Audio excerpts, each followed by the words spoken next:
Lawyers representing SMNI addressed the National Telecommunications Commission or NTC and urged them to specifically point out the network's alleged violations as its basis for its 30-day suspension on radio and free TV. SMNI also submitted a motion for reconsideration regarding the suspension imposed by the Movie and Television Review and Classification Board on 2 of its programs. Jayson Rubrico reports.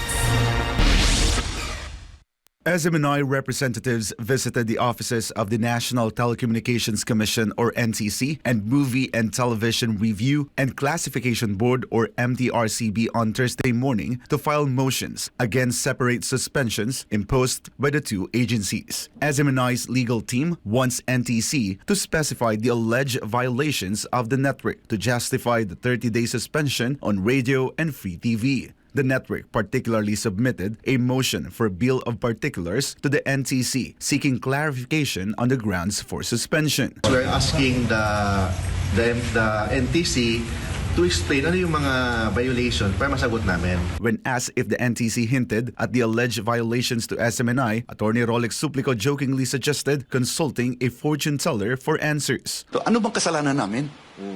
Itanong ba namin kay Madam Auring ito o kay bago na ngayon, no? Hans Kua? Kasi hindi namin alam eh.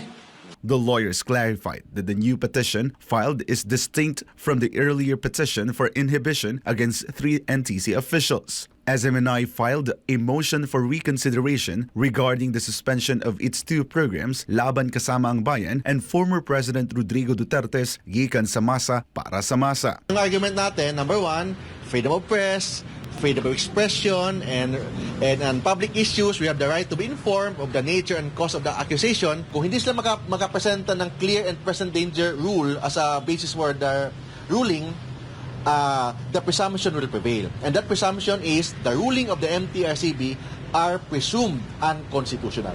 Ang epekto ng motion for reconsideration, hindi yan final and executory yung suspension ng MTRCB. To recall, the MTRCB suspended the 2 programs starting December 18 of 2023. SMNI previously filed a motion for reconsideration, but on January 4, MTRCB extended the suspension for 14 more days. If the MTRCB rejects SMNI's motion, the lawyers plan to appeal to the Office of the President. The MTRCB assured a thorough review of SMNI's motion in accordance with its mandate. On the part of the NTC, they said they will also study the motions filed by the SMNI, including the inhibition of the 3 NTC officials in the case. Meanwhile, former President Duterte earlier expressed his desire to speak with President Bongbong Marcos regarding SMNI's current situation. He mentioned that his program Gikan sa Masa para sa Masa also suffered due to the network suspension. Kasi nadali yung aking Gikan sa Masa.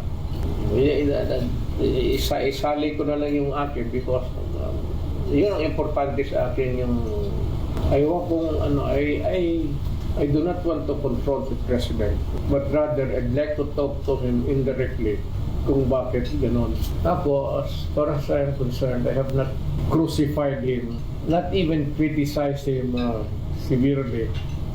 Maybe commented on the directions that the government is proceeding. To this, Presidential Communication Office Secretary Cheloy Garafil said the Malacanang is open to a dialogue with President Duterte. The legal team of SMNI also has something to say to those behind the suspension of the programs and the network's operation. Simple lang sinasabi namin dito, huwag kayo balat sibuyas. Huwag kayo manging balat sibuyas. Yun ang sinasabi natin dito. For God and by beloved Philippines, I am Jayson Rubrico, SMNI News.